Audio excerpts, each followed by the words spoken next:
Hello and welcome back to How to Login. I'm back with another tutorial video on how to download dollarbank application on your Android device.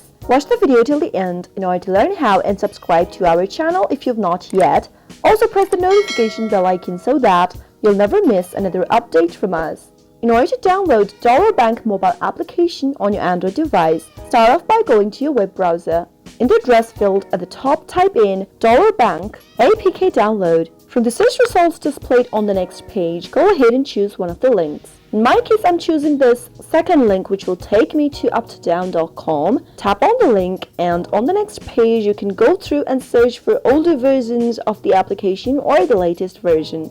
To download the latest version, tap on the latest version button in blue. On the next page, tap on the download button in green, and you'll be able to see this kind of a pop-up at the bottom.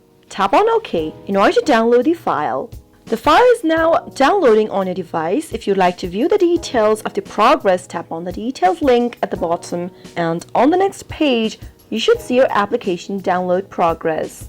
Wait until the download is done. Once it is, simply tap on the APK file and you should see a pop-up which asks you if you'd like to install this application on your mobile device. Tap on Install to confirm your selection and wait until it does. Finally, after the installation is done, tap on Open from the pop-up to launch the app open. That is how you'll be able to download dollarbank mobile application on your Android device. I hope the tutorial was helpful. If it was, go ahead and give us a thumbs up. Comment down in the comment box if you have a question or a feedback for us. I'll soon be back with more tutorial episodes again. Thank you for watching.